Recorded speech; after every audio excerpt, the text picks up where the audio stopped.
Welcome to The Buzz. We're going to have some fun, hear things you'll never hear anywhere else, and learn how to take 1 hour off your marathon PR.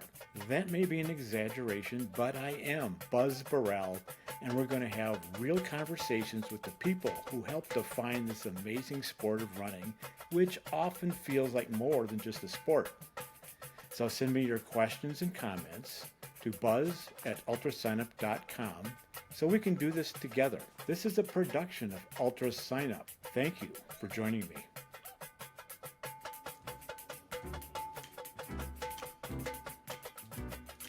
There aren't very many real innovations in trail running. Most of what gets called innovation is actually just marketing. But carbon plate technology is that rare exception. It's probably the biggest leap forward in running since the sneaker itself. The catch is that super shoes are expensive. They wear out pretty fast. They're built for smooth roads and marathons, not the rocky, root-strewn terrain that most of us ultra runners are actually training and racing on. That's the gap that Victory is filling. Victory makes a high-mileage carbon-plated insole that uses the same technology as super shoes. It's the same proven energy return, but it goes from shoe to shoe. You can put it in your trainers, your trail runners, your race day flats. They're built to last with durability that exceeds 1,000 miles, which is far longer than most super shoes will give you. And they come with something that super shoes don't, a 90-day money-back guarantee. So, try them, and if they don't work for you, send them back and you get your money back. Find them at vktry.com.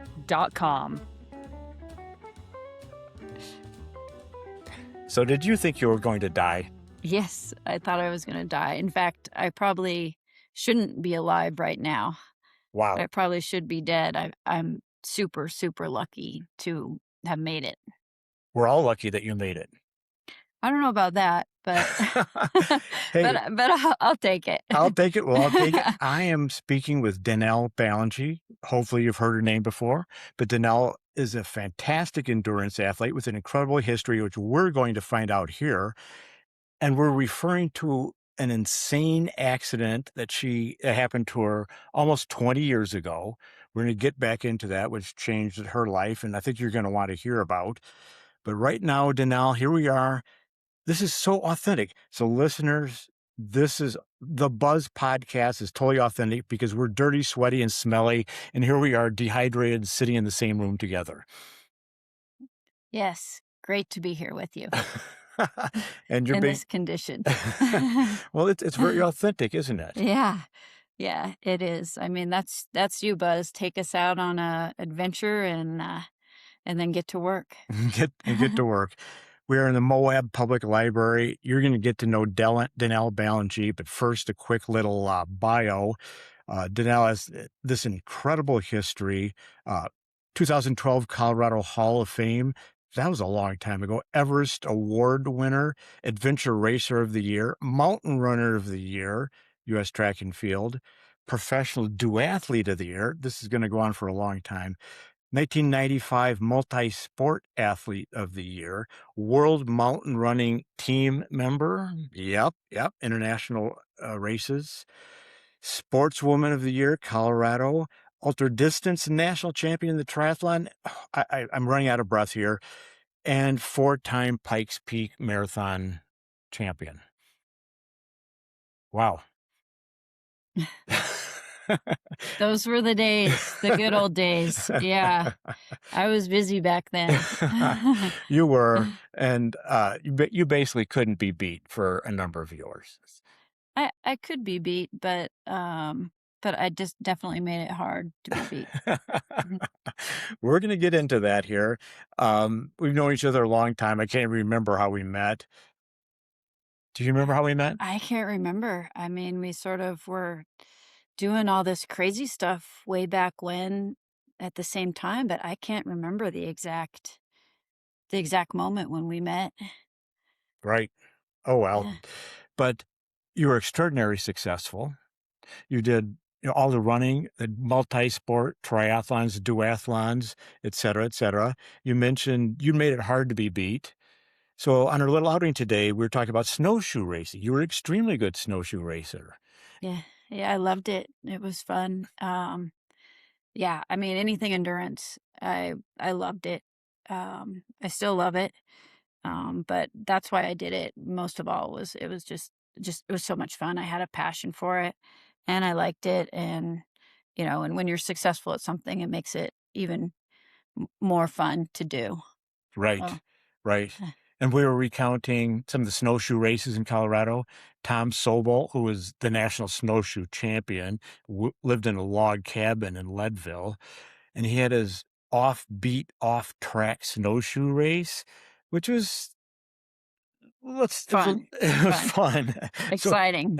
fun. Let's define fun and exciting. So sometimes we were over Turquoise Lake, which sometimes was partially frozen, so slush would stick to your snowshoes and freeze. You remember Oh, those? I remember those. I remember putting Vaseline um on the bottom of my snowshoe trying to keep it from icing up. It didn't really work, but but it was a good try. I didn't think of that. Vaseline on the snowshoes. Good one. Yeah, I tried it on my son's soccer cleats recently, and it didn't work with the cleats either, but I was hoping that it would keep the mud off they would keep the mud off their cleats, but it worked pretty good for the ice for a short time. Mm. And the interesting thing about the off-track, off-beat snowshoe race is that it was not a groomed track. And so, I mean, when I did it, I'm not going up front. I want to be like a number 10. I want 10 people in front of me. But this gets interesting because if the females are racing, they get to draft, so to speak, the top males. And so there's always a section of the course where it divided. So the females had to go one side and the males had to go the other side. Yeah, I mean, as I recall, Tom Sobel would set the course with his snowshoes, and the men would go to the left and the women would go to the right of his, and so it was, 2 separate races, basically, and, I just remember one of the years in particular was one of my most frustrating races that I've ever done. I led the whole way, like, I broke trail the entire way, and then right at the end, the gal behind me tried to out sprint me, and it was, she was a bike racer, and that was strategy, she called it strategy, but it wasn't in the spirit of, snowshoe racing I and bet you called it something else. what? Well, I'm not going to use that word because we're a G-rated podcast. Oh, right.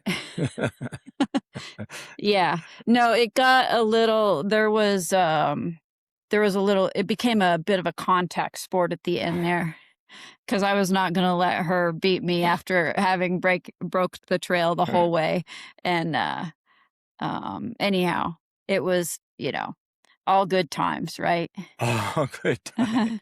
So we're reading in what became a contact sport might mean.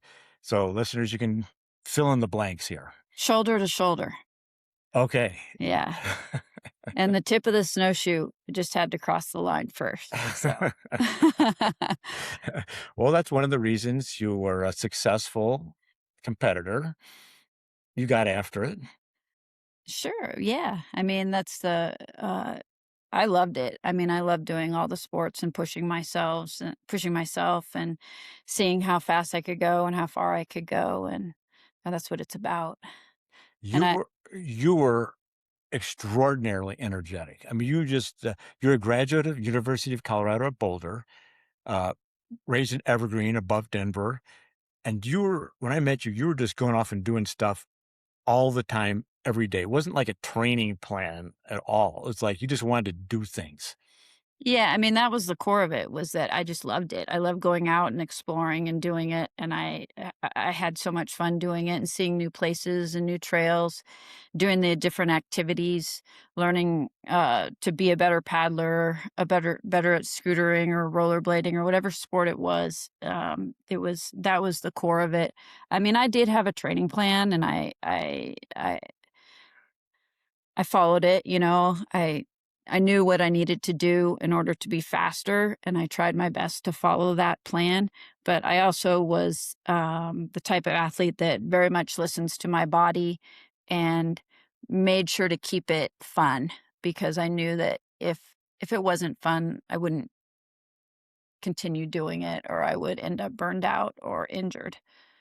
So So I tried to find a balance between fun and having a more regimented training plan. nice. And you were very successful. You won Pikes Peak.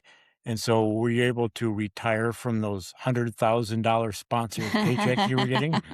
I wish. I wish. No, I lived out of my car. I lived out of my truck. I had a Volvo. I lived out of that for a while. When that fell apart, I got a Subaru for a while, a little Subaru that I lived out of.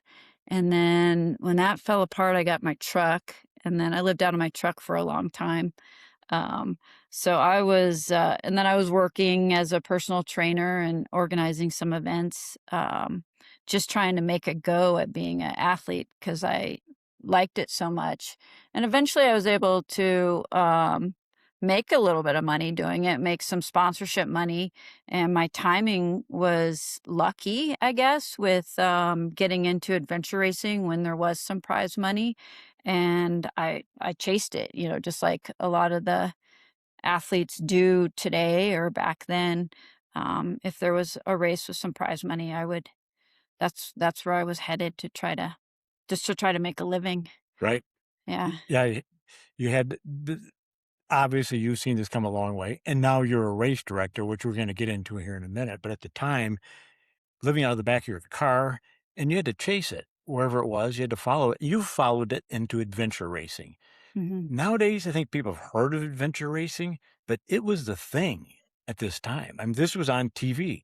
There was no such thing as running on TV, particularly ultra. You're not live streaming anything. That would just be unthinkable. But Mark Burnett invented Eco Challenge. And by the way, Mark Burnett's the real deal. He invented Survivor. Mark Burnett invented reality TV. Yeah. Yeah. I mean, He did. people, And Eco Challenge was basically the first right, reality TV because it was before Survivor. Yeah. which he invented. Yeah. So Mark is a big name that people have never heard mentioned, I don't think. And so you got into AR, and that was a thing. There was money. There was prize money. And so I think you mentioned to me, which I thought was very insightful, the best athletes were not even close to ultra runners. They were adventure racers because they Yeah. had to. Yeah, I would say back then the best ultra distance athletes were doing adventure racing. That's where the money was, and there was a circuit, and there was sponsorship, and the races were exciting and fast, and strategy, and being able to see cool places. I would say that adventure racing back then was similar to what ultra running is today. Similar, because nowadays we're seeing like really talented athletes doing ultra running, and a lot of the ultra races are in beautiful places where people are getting that same kind of adrenaline rush by exploring. And that's how it was for adventure racing back 10, 20 years ago. Good point. It's interesting. Ultra running kind of looks like adventure racing did back then. Similar, yeah, There's without the kayaking and the biking, right? except for that. and the navigation. Right. Yeah, except for that. Yeah. AR, of course, you're given checkpoints. You got to find them. Yeah, Navigation is huge. Sleep deprivation was huge. yeah, yeah. And if you couldn't bike and kayak, you couldn't do it, period. Correct. Yeah. Yeah. You had to be skilled in all the disciplines. Right. Well, the very first one just suddenly occurred to me. This is kind of interesting. My first AR, I think it was your first AR, that was up in Fort Collins and Horsetooth Reservoir, wasn't it? Yeah, that was my first one. Yeah. And I was like, oh, wow, AR, this is going to be perfect for me. But adventure racing, I think is a great rule, requires at least one female athlete on every team. And that's a good rule. And so I'm thinking, who can we get? Who can we get? Thought of you, called you. Someone else had called you 10 minutes earlier. Yeah. Todd and Mark called me 10 minutes earlier. Dang. Yeah. Yeah. That could have changed my entire career. Yeah, that 10 or minutes. mine. Yeah. Wild, huh? Yeah. That's And that was what, 90 I'm trying to remember what year that was, 98? I don't got that. I think it was 98 because I was signed up to do the eco challenge. I'd seen it on TV, and of course they show the teams that are struggling to make it more interesting. I was like, oh, I could easily do this, which I could. But so we had gotten a team together to do the eco challenge, and then this race came up, and I was invited to do it. And I thought this is perfect opportunity just to get some practice before the eco challenge. Right, right. And you were way stronger than the female on my team, and I was, pardon me, stronger than Todd and Mark. So, and I We think won't tell them that. we won't. And in my team, I think past years, like 3 times in the first 5 couple hours with the navigation section. I don't remember the race exactly, but I do remember some navigation struggles, to say the least. And then we bumped down to Lake Powell. Do you remember that one? Yeah. Oh, yeah. That was a That was a That disaster. was a total disaster. That was a good disaster. Well, it's come a long way, hasn't it? That was literally a disaster. That was definitely a disaster. I mean, they rigged 4 parallel 300-foot rappels down a cliff face. You remember those rappels? Did you make it to the I don't rappels? know if we got to those. I Oh. just remember being on the lake paddling backwards into a headwind, paddling into headwind and going backwards. And I think we missed the cutoff to get to the checkpoint because the wind was so bad, and I don't know, our boat was going backwards. I think I think only like one team. It must have been just your team that made it to the next checkpoint. Well, it was funky because you're in a 2-person kayak, and then the third person was in a rubber ducky behind, and the ducky was like an anchor. Yeah. Oh, And if you didn't have a way to tow it, then I don't think it was even possible to go forward in an inflatable ducky. okay, all right. Well, but you progressed dramatically after that. You became a professional adventure racer. One of your teammates was none other than Dave Mackey on the podcast a couple episodes ago. Yeah, Dave's strong. Yeah, Dave's strong. He was a great teammate. Dave's strong in everything. Yeah, I just remember racing with Dave.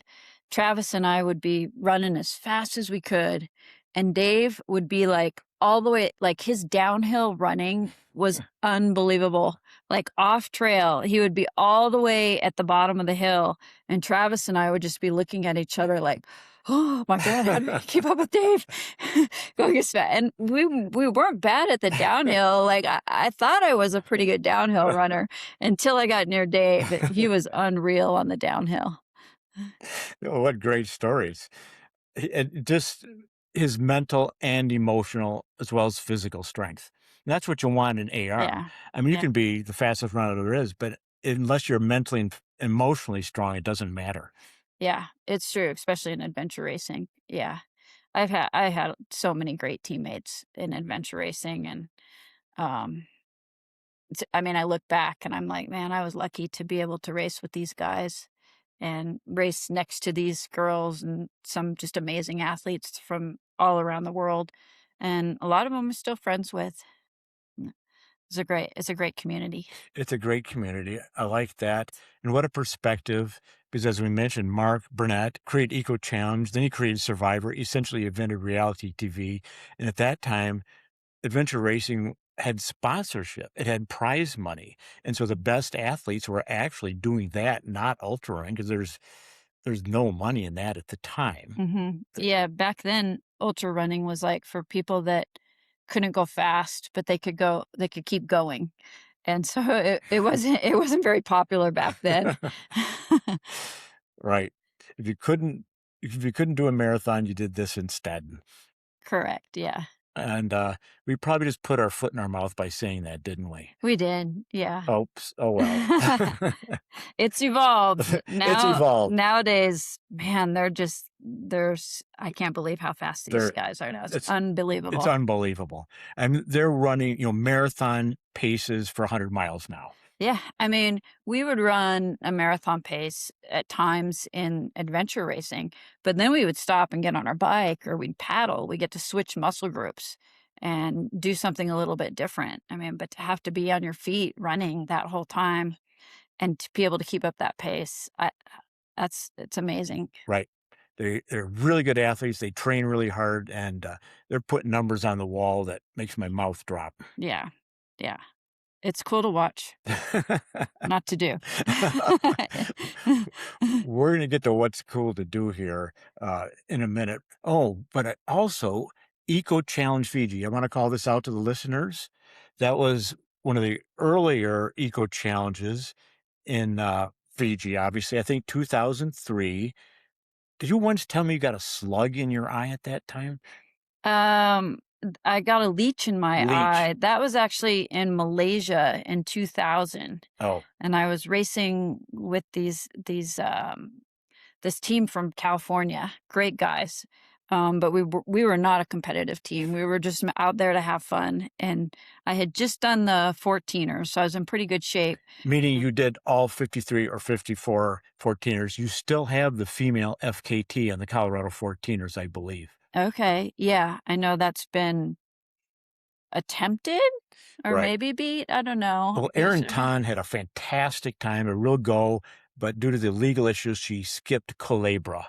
And so there's like an asterisk. There's kind And of then- two versions now.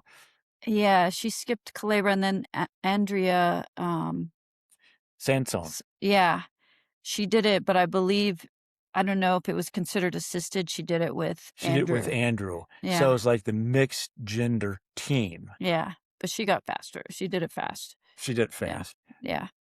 But yeah, when I got the leech in the eye, I was in Malaysia racing with these guys from California, and we're going along the race, and we stopped to take a little bit of a rest along the side of the river, and I decided to like kind of wash my face with the river water. So I take the river water and wash my face. Well, prior to that, a leech had gotten in, or that night, a leech had gotten on my eyelid, like attached onto my eyelid. So I woke up and I pulled the leech off, and when leeches bite you, they put in like an anticoagulant and an anti-pain. So it bleeds out and you can't feel it. So it was bleeding out and I couldn't feel it. So I used the river water to wash my eye. And then we got in and continued paddling along. Well, next thing I know, my eye I couldn't see out of it.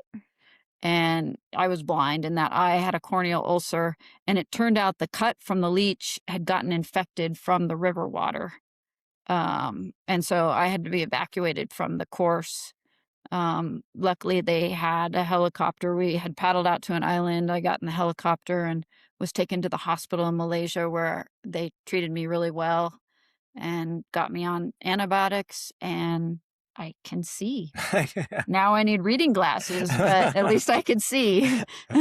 Wow. And a few minutes ago, you mentioned you wouldn't want to do ultra running, but yet the AR required a little bit of toughness, I think. Yeah, I mean, the races were anywhere from a few hours up to a week or 10 days. So similar to ultra running, but it was different in a sense that you had to navigate. And I think that was stimulating to the mind, trying to figure out where you're going, and also the changing of disciplines, Yeah. switching, being able to paddle, being able to ride your bike. I think made adventure racing mentally much easier than ultra running, It was more interesting for you. for me at least. Yeah. Gotcha. Wow. And then Eco Challenge, I'm going to stay with this for another minute, came back newer, bigger, and better. I mean, it was huge. 2019, they rebooted. Mm-hmm. I mean, this was full on. This was like helicopters circling with giant cameras on gimbals. And Mhm. Bear Grylls Bear Grylls. Yeah. was the He's model. great. He's great. Is that right? Yeah. Yeah. He's the real deal. He's great. Okay, Yeah. so he's a He was in charge of it. famous TV Yeah. personality, but up close and personal, he's legit. Yeah. Yeah. Okay. Yeah. So I had done the Fiji Eco Challenge, I believe it was like 2002 with Team Nike. And we had finished second place that year. So we were competitive. And I love the tropics. Like that's my favorite place to race is Malaysia or Fiji, Costa Rica, anywhere in the tropics. I love racing in the tropics. And here we are in Moab. You're happy with the heat. Yeah, I don't mind the heat. Yeah. And of course, here we are inside with air conditioning as you put on the jacket.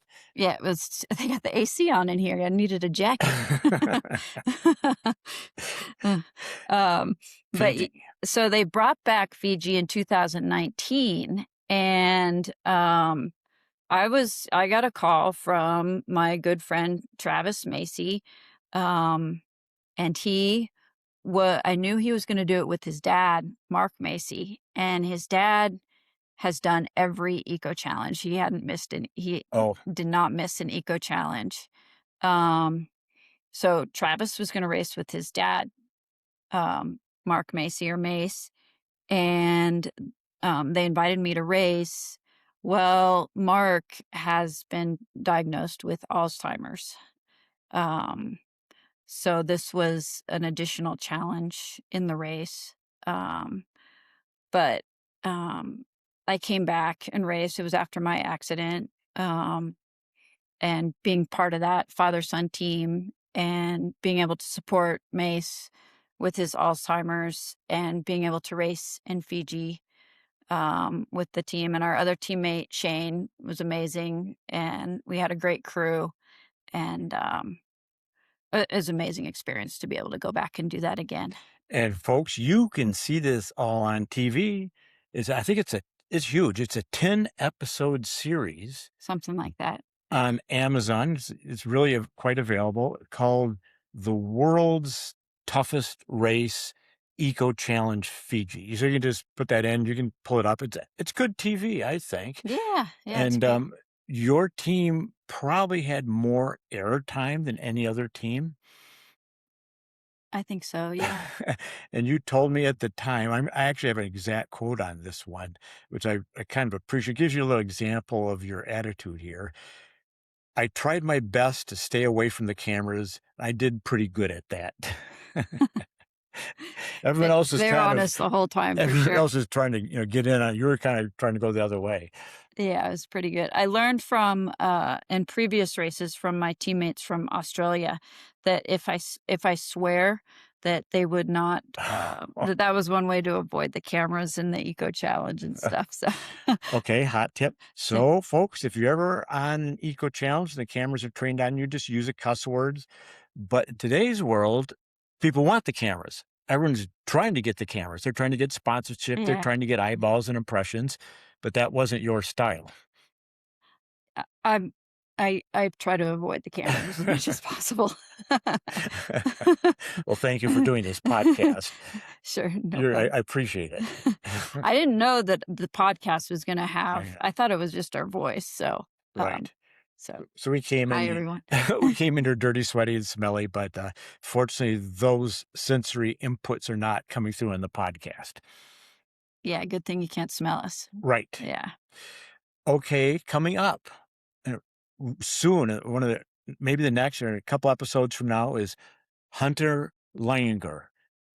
Do you remember Hunter? Yeah, of course. Yeah, he was in Fiji. He's the prodigy, our young prodigy adventure racer, and he's moving into ultras and fastest nose times. Amazing kid, great attitude. Um, I met him briefly in Fiji. I don't really, I don't know him on a personal level, but of course, I know who he is just through the sport. Well, hot tip, I haven't talked to him yet, but he did his first adventure race at age 7. Yeah, it's cool. So Cool kid. at age 26, he has 19 years of experience. Yeah, it was amazing for his age. Yeah. Okay, well, that's coming up pretty soon. But we mentioned something few minutes ago, and to start this, and we mentioned Dave Mackey, the guy you don't want to enter a race with because you're going to lose to someone with one leg, which would be sort of embarrassing. But there you were, almost 20 years ago, totally at the top of the game. You took a little slip. Big slip. It- Yeah.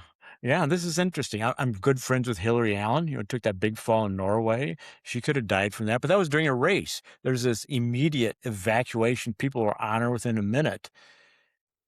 You were in Moab by yourself, took a big fall, couldn't move, but you weren't quite by yourself. You were with your dog. yeah. Ooh, Yeah. we're both going to start tearing up here, but I better shift the dialogue to you here. Yeah. I mean, let's see, it was December 13th, 2006, and I went out for just a training run with my dog Taz, and we were probably 3-4 miles into the run. It was about a 8 or 10 mile loop that I was going to do, and just cruising along, and Taz was ahead of me, and next thing I know, I hit my foot just grabbed onto a little bit of black ice, and it was sort of a slope where I was running along. It was in Moab along a slick rock section. I hit the black ice, slipped, and the slope got steeper quickly, and so I was basically sliding down the slope, gaining speed, and then it dropped to a free fall. So I went about 30 feet on a slide, and then about 30 feet free fall. Um, landed and somehow survived the fall. Um, And I but asked you if you had fractured your pelvis. That's the story. That was my understanding, but you said not exactly. it was shattered. Yeah, I don't know that fractured would be the correct word. It was shattered. The sacrum was shattered in multiple pieces. The pelvis was separated in two places, like completely broken in half in two places. There's screws in there now holding it together. And then I had also broken my back. Um, and it's December and in the desert, and I only had my dog with me. Um, so at the time, I didn't know, what had happened. I just knew that I couldn't walk and that I was in bad shape. So I just laid on the ground and started dragging myself, which was all I could do. I dragged myself, trying to drag myself all the way out. And I only got about a half mile before I couldn't move anymore.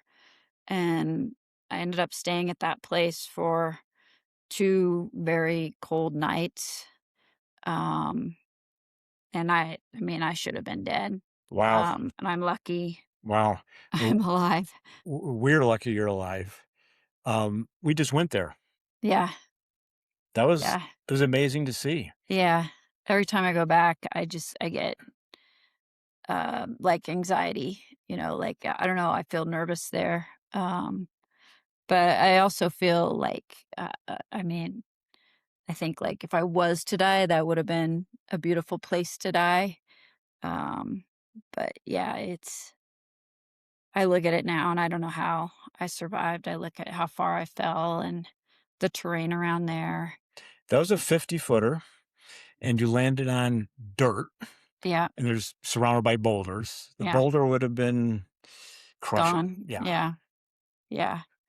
And then because your lower half of your body was literally immobile. So by dragging, you literally meant that just crawling, just clawing with your hands. But Mhm. you weren't going to get back the trailhead. There's no way.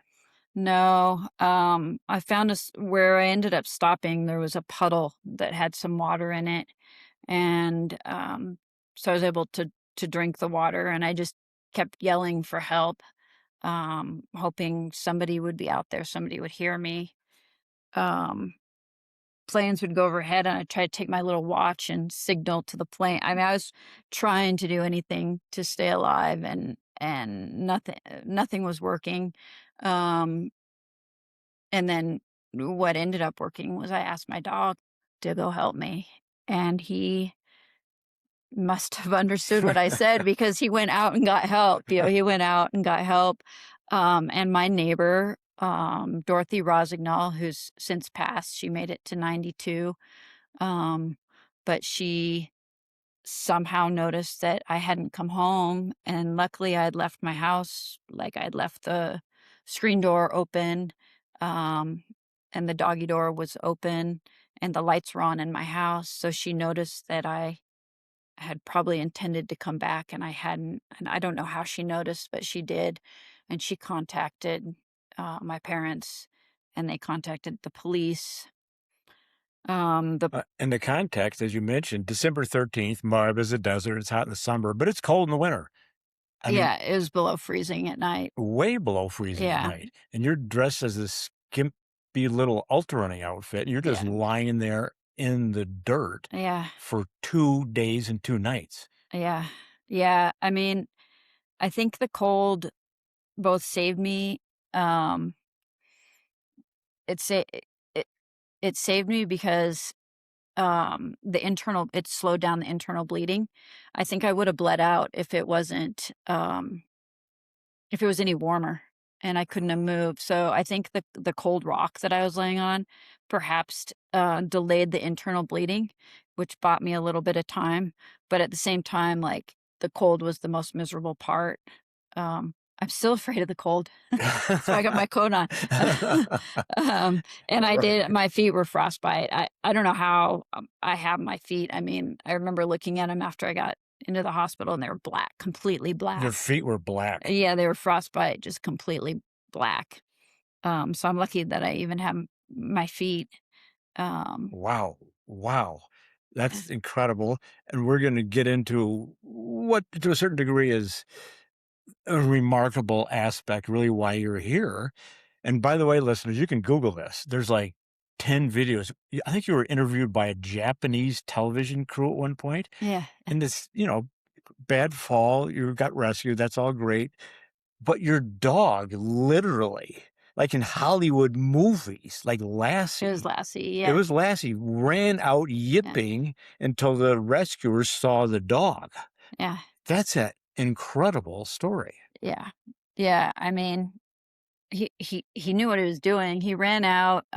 They had located, through a whole other series of miraculous events, they had located my vehicle. So they were assembling down there several miles away. And the trail, I mean, we just went up there. The trail we were on, like, you start off on a pretty main road, but then you branch off to a canyon it's not even a trail, it's a canyon.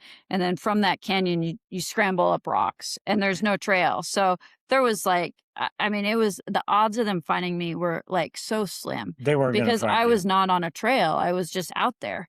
And my dog sees somehow he was running back to the house, I believe. And somehow he knew to turn around. Like, he knew that these people, the search people, somehow were coming for me. So he turned around and started running back to me. One of the rescue guys who had actually been on the crew at Primal Quest, who knew me, said, "Follow the dog." He told that to this other, and that was John Marshall, and he said it to Bego Gerhardt, who is like, he's like the best on the search and rescue, and he had recently finished his tracking certification. And I mean, it helped. That's the reason that he found me. And so my dog Taz started running back to me. He started following the tracks, and then he clued into a set of shoe tracks that seemed like they were 2 days old. And then he saw a couple sets of dog tracks, and he saw that some of them were 2 days old, and then some of them were fresh tracks. And he continued up, following the dog tracks. And then he got to the spot where he wasn't sure where to go, but Taz had stopped, and Taz was on a rock, turned around and looked, waited for him to get there. And then Taz took off running on a shortcut and continued on. And so Bago knew to make that turn. That was the crucial turn where you leave the main trail and you go into the canyon. They're literally following the dog. And Yeah. you had a person on SAR who was a professional tracker, and so he could look at the prints in the sand. Yeah, and he was able to tell the age of them, and by the way they looked in the sand, I guess. I don't know. He knew. And yeah, I mean, they got to me, and it was close to dark that day. It snowed that night. I had lost a significant amount of blood. Like, if they hadn't got to me sooner, there's no way I would be here. You I weren't was going to so last that lucky. next night. There's no way. No, I wouldn't have made it through the next night. I was so lucky, and they wouldn't have been able to carry me out. Like, if they had to carry me out on a stretcher or whatever, I wouldn't have made it. They had to get the helicopter to me, and the helicopters at that time couldn't land or get near in the dark. And it got dark at like 5 o'clock that time of year, so they had like an hour pocket for the helicopter to get to me and get me in the helicopter. Wow. So, I mean, there's just so many things that, like, I should be dead. Like, I feel so lucky every day to be here and to be able to go through life, the ups and the downs of life, and just to experience it. Like, some people say it's like borrowed time, and I would say that's kind of how I feel like I'm living on borrowed time. I sometimes feel like I'm like almost like reading a book about myself, like like I shouldn't be here, but life is just happening. I don't know how to describe it, but it's different than it was before. Wow. Massive perspective. Yeah. Yeah. Mm. Confusing at times, um but yeah, definitely grateful too, and it definitely puts things in perspective for sure. Wow, what an incredible story. And so, listeners, you can Google this and find incredible videos on this remarkable story. And as we mentioned, you kept going, you did other things. We're going to get around to a few of these, but heck, fairly soon after that, you became a mother to strapping young lads right now, Yeah. to put it mildly. This is an amazing connection because you became a soccer coach here in Moab. You're known as the coach here. You're really a good coach. Your boys did really well, and now they're on the pre-MLS team, so they're traveling to other states to play soccer. Mm-hmm. Mm-hmm. And when I had Dave on the podcast just a few weeks ago, he just got back from Scottsdale, Arizona, watching his son play soccer, and sat in the stands next to you watching your son play against his son in the same game. Yeah, it's crazy. My son Will and his son Connor are both the center backs of their team, and they both play in the same league, and they're both 2010s. They play in the same age group. It's just such a crazy world that, like, Dave and I find each other in this situation with our boys. Both of our boys are the biggest kids on the team, both blonde, big kids, center backs. And so it's wild. It's so cool. And Travis's son, Wyatt, he's 1 year younger, but he's playing soccer too. And I run into Travis at several of the tournaments as well. Wow. So it's, yeah. Well, you've made all the right moves. You've been an extremely strong athlete. And if I may say so, you're no dummy, to put it mildly. I don't know if I would agree with that, but I manage. You manage extremely well. You told me forever ago you were buying a hamburger stand. I thought, what?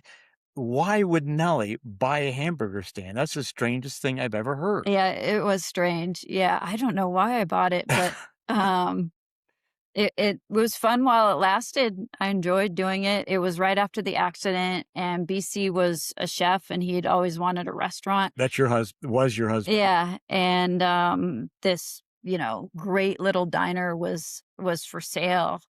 And next thing I know, like, we got this diner and it's hopping, Yeah. and it was super fun. I lasted about 10 years running it, and then I sold it to BC, and he's still running it.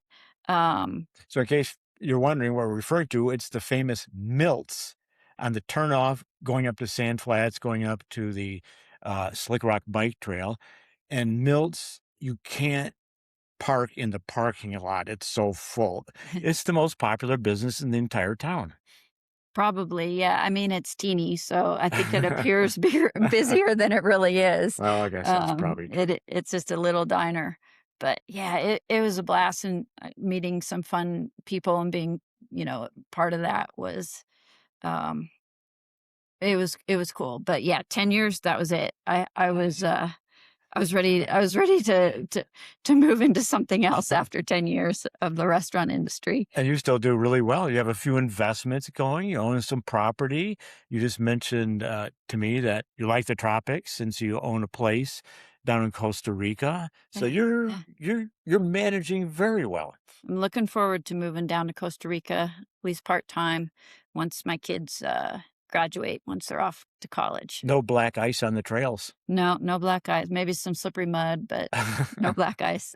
Well, the correlations are just amazing. We mentioned Dave, of course, how you just reconnected to him. And recently on the podcast is some person you've also quite familiar with, Matt Carpenter. Yeah, Matt's one of a kind. Yeah, Matt's one of a kind. He's great. Yeah, back in the Fearless Sky running days. Yeah, No one would who's travel around with No one Matt who has quite a met bit. Matt does not have 20 Matt Carpenter stories. Yeah, I have a few. I was telling you the one earlier. We were in Trevina, Italy, doing the Brighthorn Peak sky race. Well, and Brighthorn Peak's a 4,000-meter peak. Yeah, I mean, it's a solid. it's amazing. That was an amazing race. Yeah, I loved doing that race. But we were having lunch at the restaurant, and Matt asked for pasta, and he asked for just plain pasta. So they brought him out like spaghetti with tomato sauce, That's plain pasta. And he's like, "No, I said plain." So he didn't want the tomato sauce on it. He wanted it plain. So they took it back and they brought out another plate of spaghetti. But this time they'd put like olive oil on it. And he's like, "No, I said plain pasta." He didn't want any olive oil. So they sent back the spaghetti, and the third time was a charm. He got his plain pasta. Well, That was Matt. Well, Matt makes me look like a stoner hippie by comparison. I mean, he was extremely methodical. It was amazing. I mean, I admire it. He knew every inch of the course, at least Pikes Peak, and very meticulous with his training. There's not too many people that can train and focus like he did. It was admirable. Correct. I mentioned this on my Facebook page, and someone wrote in comment saying, ask him if he still eats pasta every night. That was one of the persons. Yeah. That was from Trish Steidel, who the wife of Uli Steidel, who they raced against Matt at the TNF 50. Yeah, so I guess everyone's got a Matt story. Maybe he has some ice cream with his pasta after his pasta now. I don't know. He's got the ice cream shop. I don't know. He sold the custard shop. Okay. So this is, again, a nice connection. And by the way, as we just mentioned, I mean, Matt, he's got numbers that people still can't approach. Yeah. I mean, one of a kind in many different respects. I love Matt, and it's like he's inspiring because I think, well, I could pull it together a little bit more. Or I remember Matt taught me about running uphill. He helped me a lot. He has no idea about this, but he was talking about where your foot placement is when you're going up, when you're going up a rock or up a step. And I don't even remember how it went down, but he told me to put my foot closer to the step and then step up, as opposed to taking a long step forward. And I still to this day, if I'm going uphill, I think about putting my foot closer to the step and stepping up. That was Matt. He taught me that.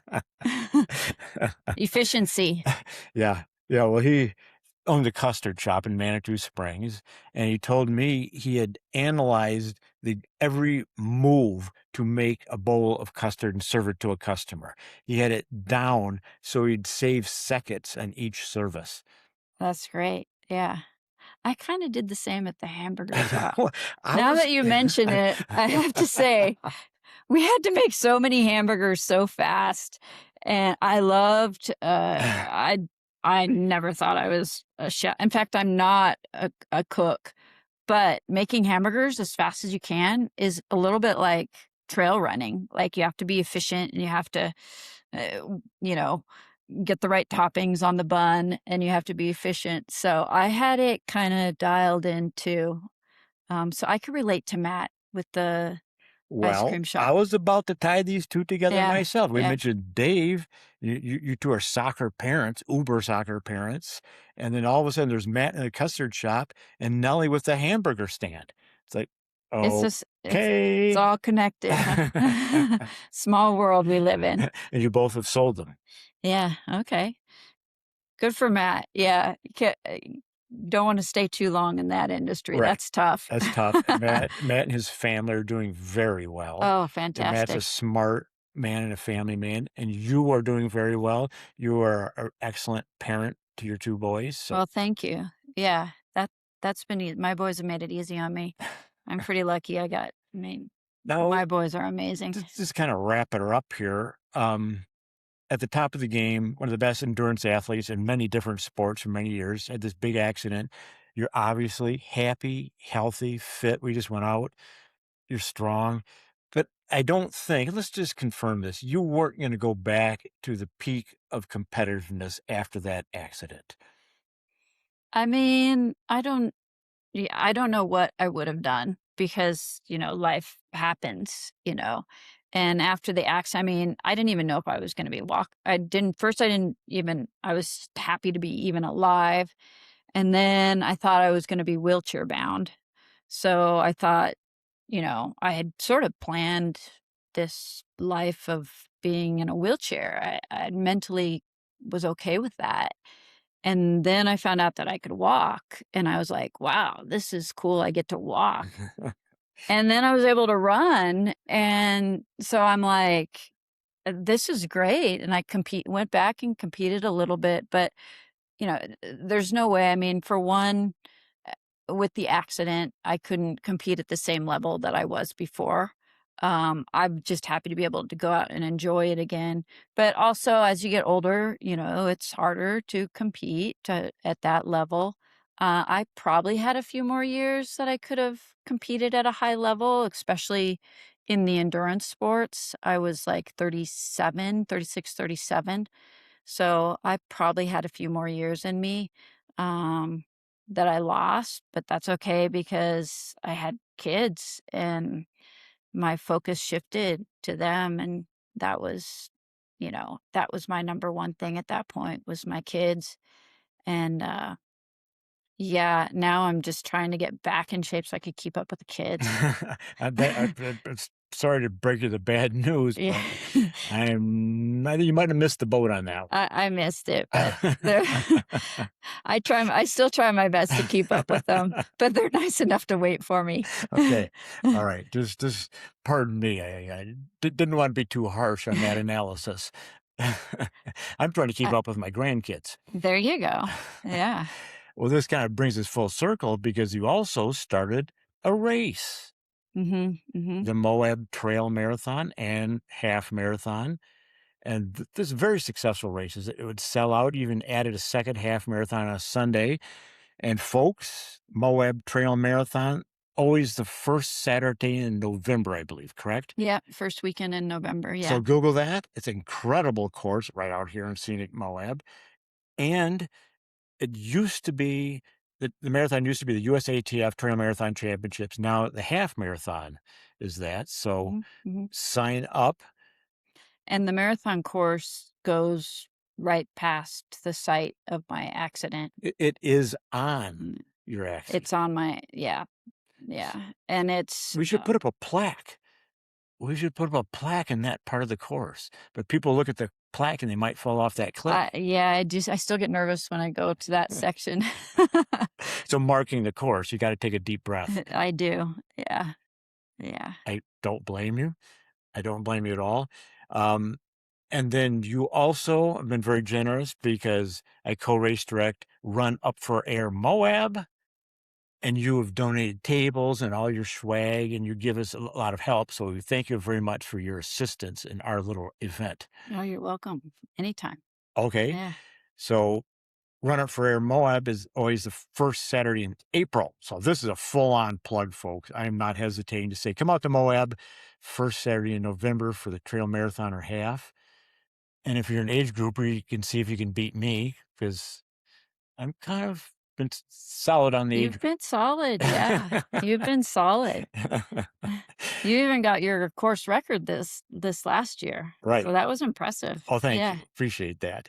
And first Saturday in April, love to see it Run Up for Air Moab. It's an incredible event. And the Run Up for Air is the route that I do every day now.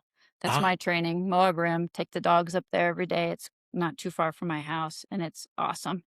So I've been wanting to do it the last few years, but I've got soccer games that weekend. I've had to coach soccer games, so next year. Okay. Okay, so this would be our little deal. This November, I'm going to see you at your race. And next April, we're hopefully going to see you at Run Up for Air Moab. Sounds like a good plan. Excellent, Nellie. Well, I thank you very much, and you're happy to be alive, and I'm happy, and everyone else is happy you're alive as well. Yes, well, thank you. Very happy to be here. Thank you for joining me. I feel like I'm with all my friends. This is Buzz Burrell, and I'll be back 2 weeks from today delivering more thoughts you've probably never heard before. This podcast is a production of Ultra Sign Up and releases every other Tuesday, alternating with The Trailhead with Zoe Rome and Brendan Leonard.